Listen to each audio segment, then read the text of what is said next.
The North London derby is upon us. This could be one of the most important North London derbies for years. Both teams going head-to-head and both teams potentially believing that they could win the Premier League. Here to help me explore it is none other than the wonderful Ade Oladipo. Ade, as always, a joy to welcome you into this channel. Thank you for joining me.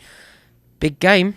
Big game. Huge game, especially so early in the season as well. Both teams have started extremely well, right? I don't know what their fans' expectations are for them this season, but I think it's changing after every game, right? You look at the new signings, the signings have done well for both sides. Richarlison's been Richarlison, naughty, aggressive, scored a few goals. Jesus has been fantastic.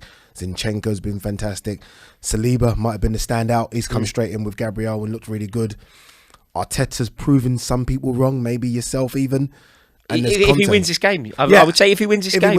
And then there's Conte, right? Who is Conte? And to be fair, though, I've sort of listened to a few Spurs fans, and they've been a bit like, the football hasn't been great, but they've been getting wins. So look, it's probably going to be one of the most competitive and best, fingers crossed, North London derbies in years. Yeah, I think so. I think there's so much riding on it. I'm really looking forward to it. And do you know what was interesting when you were speaking there? You mentioned their fans' expectations. How are they feeling about it? And I had a chat on this channel, funnily enough, with, do you know Lee from Arsenal Fan TV? Yep. Lovely chap, right? Really, really good bloke.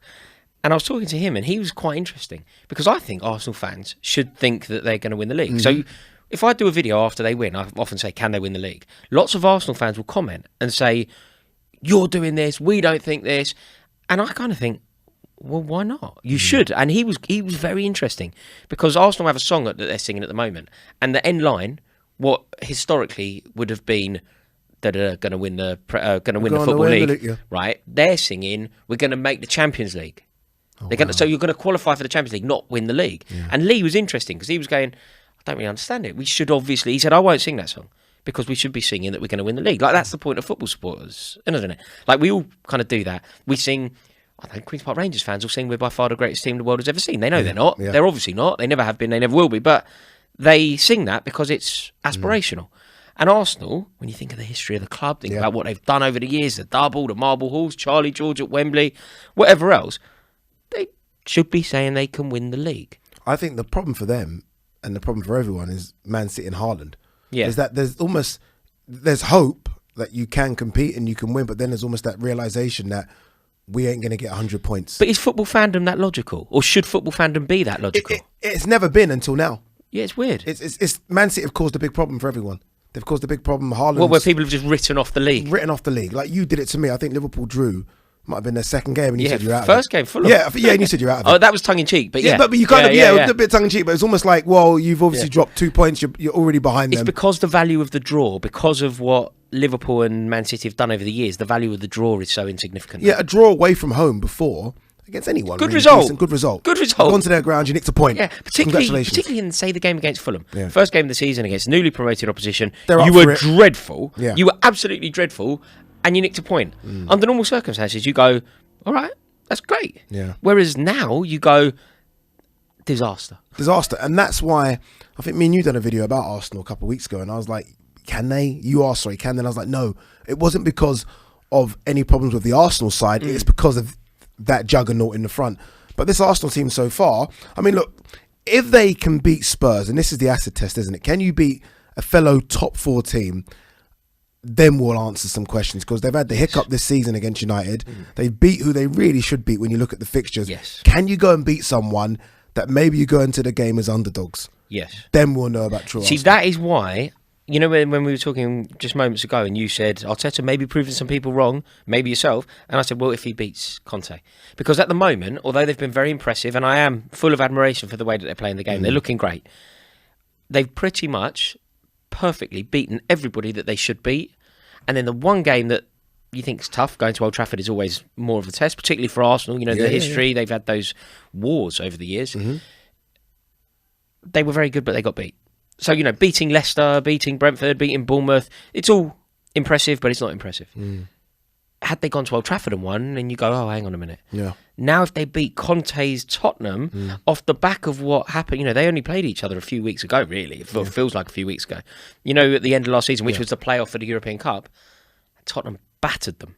Will they learn from that? Are they going to bounce back? Are they going to be a different team? Is Gabriel Jesus and the new arrivals going to change? I think it's so strange how you're right. That game was, 3 months ago? Yeah. Less than that, maybe. I think the improvements Arsenal, like Tottenham have got better. There's no two ways about it. Tottenham got better, but Tottenham superstars are still Kane and Son. Yeah. They're still the big boys. This Arsenal team, it just looks like a completely different setup. Everyone seems so much more confident. Before it was give the ball to Saka. Saka's got to do magic. Now it's 1 second. Jesus, Odegaard in that little hole where he's difficult to pick up. And I love the monsters, Saliba and Gabriel together. Yeah. I know you're not the biggest fan of Ben White. These two guys are 6 foot plus, speed, strength, can score a goal as well. Yeah, Saliba at Bournemouth. What's he doing? What's he doing with that header? What are you doing? Yeah, unbelievable. Wow. No, I agree. I think Saliba was a brilliant signing as such, and it was very clever from Arteta to almost sacrifice what they could have benefited from him last year in order to bring back the perfect player this year. Yeah. So you let him grow for an additional year. Maybe it costs you a couple of points here and there because you don't have him, but he makes his mistakes elsewhere. It's clever management. Yeah, he was the league under 21 player of the year, or the youth player, whatever the title is. You've got Ben White as right back now who can play that position. So a bit more defensive minded. Maybe doesn't go forward as much as Tomiyasu, but you now know as a back five with Ramsdale, Zinchenko, Saliba, Gabriel, that's solid. Solid. And then you've got Xhaka and Partey, solid. And then it's like, you up front 4 boys, go and win the game. Go and have fun because we've got you. We've got you. No one's getting past this. We're okay. I like it. So how does it go then, this game? What are you expecting? Who do you think? Arsenal. You think Arsenal win the game? I think Arsenal do them. I'm very interested to see if they start Son. I didn't think you were going to say that. Very interested if they start Son, Tottenham. After he was subbed, then obviously came on, scored a hat-trick, but he was a sub. But very interested to see if I think Arsenal do them. I really do. I'm really surprised. I'm going because I just still think that the firepower of Tottenham is too much and the brilliance in the dugout. I'm not slating Arteta, but even the biggest Arteta disciple would have to admit that Antonio Conte is in a different league, right? Yeah. I just think that Antonio Conte will have his number. They battered them so convincingly last year. Arteta got it so wrong last year. Yeah. But this is when we'll learn. Will Arsenal have grown? Will Arsenal have learnt from those mistakes and therefore be stronger, better and more threatening? Or will it all happen again? The question is, will Arteta have learnt, right? Because I think the players are capable. I think even to an extent at Old Trafford, I thought they actually played quite well. They played really well. I thought they played quite well. Like, there was no kind of, we're down and out here, let's just sit back and take a beating. I think they played really well. I'd say for large sections of that game, they took the game to completely took the game to them. And they've got players that are not afraid. But that's worrying. It is. That's worrying. That's bad. Yeah. That's really bad. You boss a game at Old Trafford, you lose 3-1. That's something to be concerned about if you're an Arsenal fan, not something to necessarily celebrate, or it's certainly something to explore both ways. Yeah. What about this as to why Tottenham will win? Tottenham are just goals, aren't they? They're goals galore. I know it's not firing as such, but Tottenham are goals galore. Richarlison, Kulusevski, Kane, Son. It's just like, it's overwhelming firepower. It's frightening. Well, look at what happened. They weren't particularly good against Leicester, and the strike force. Yeah, off the bench, by the way. Off the bench. 6. Like, who's scoring a hat-trick off the bench? It's rare. Yeah. Like, I can't, you know what I mean? I can't even think of him. Solskjaer. Yeah. Solskjaer, he's the only one you're thinking that could do that, right? And has done it. So they've got that off the bench. And whether it be Richarlison come off the bench or Kulusevski coming off the bench, they know even if they are down, we've got someone on the bench that could change this completely. Arsenal don't have that. Can Arsenal's defence live with Tottenham's firepower? 100%.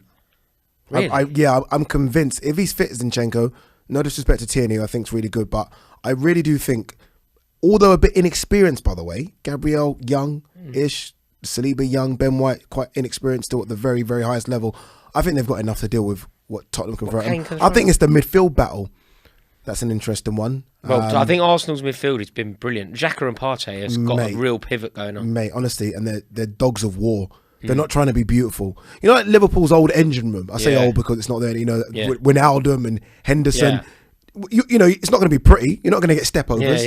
But I'm telling you now, they will run further than anyone. And wins the midfield. Wins the battle. Wins the battle. Hence why those games against City, Liverpool used to have. Sometimes it was that midfield against City's glorious midfield that won the battle. 9 times out of 10, if you win the midfield battle, you win the football match. And that's why I think it's won or lost, because I think it's quite close defensively. I think even the forward line of Gabriel, Martinelli, Saka's, not as good as Kane, Son, Kulusevski, Kane, Son, but it's close. It's not a bad forward line. It's not bad. It's not, it's not yeah, bad yeah, forward line. it's not bad. It's that midfield battle. And you think overall Arsenal have a better midfield? I prefer Arsenal's midfield. It's been working with each other now for a couple of seasons. I prefer that midfield in a dogged war, to Tottenham's. Do you know, when you think about it, right? I'm saying that Arsenal can win the league. I don't think they will. They're not my tip for it, but I think they can. One of the reasons I think they can't, or one of the reasons I think that City will ultimately win it, is because of the lack of cover in that midfield position. Yeah. Why didn't they sign Tielemans? Imagine if we're talking about the midfield now. Look at the way you've been waxing lyrical about it. Yeah. You've been saying Partey and Xhaka and this and that, and there's, imagine if that was Tielemans pushing those two for a starting place. Incredible. Or sacrifice one of them and rest one of them. Yeah. They would be a complete threat, wouldn't they? That's their biggest problem. Look, me and you speak to a lot of Arsenal fans, Harry Simi, Rory, whatever, and they will always say from 1 to 14 it's pretty decent. After that, that's why they won't win the league, because they just don't have that strength in depth. They just don't have that, right? And they've got European football to contend with as well. Let's not forget that's going to be a big problem. That's going to be really tough, mate. But they don't have the pressure to those on countries that we don't even know the names. We can't pronounce. Thursday, Sunday, Thursday, Monday. Yeah. Brutal. What about then? Let's just do this. Score prediction. 2-1 Arsenal. Really? I'm not convinced by it, by the way. I'm just saying I think they might have enough. You think it's that tight? Yeah, I think it's very, very tight. I think a lot of Arsenal players have had a rest as well. I think a few of them didn't get called. I know Gabriel didn't get called up to the Brazilian squad, so he's had a bit of a rest. I think Kane had a rest. He played a lot of football. Didn't do very much. Kane's fresh, man. Yeah, he is. Dyer played all the minutes. Dyer played all the minutes, by the way. Interesting. His leg's going to be a bit heavy. I think Tottenham will win, but I agree that it's really close. But these games haven't been close lately, Do you remember the first game last year? I remember it was when we were playing NFL in Finsbury Park. It was a North London derby going on. We were playing that day, and that's the day that Arsenal battered them. And then the return one, it was a battering, but the other way around. Yeah. So there seems to be, they're not often on a knife edge. Kane loves goals against Arsenal. I think Tottenham win 3-1. 3-1. 3-1. But remember, 3-1 can be very close. Yeah, it could be 2-1 in the last minute. 2-1, 3-1 can be. I think the game will be trying tight. To get a goal and they get you on the counter. The game will be tight, but I think Tottenham's firepower will just find the back of the net more. I think this is your Conte thing again. Yeah, no, it is. This is your Conte. That's what I'm basing it on. No, absolutely. I'm not ready to ever underestimate Antonio Conte. He's elite. This has been fun-ish. Talking about Tottenham and Arsenal and acknowledging how good they are doesn't really fill me with joy, but it has to be done. Thank you, as always, Mr. Oladipo. Make sure that you subscribe to Ade Oladipo's channel. The link is in the description below. He will also be in the comments, so make sure that you go and drop a sub on his channel. Thank you for watching this. Let me know your score predictions in the comments below, and I will see you all on the next video. We're out.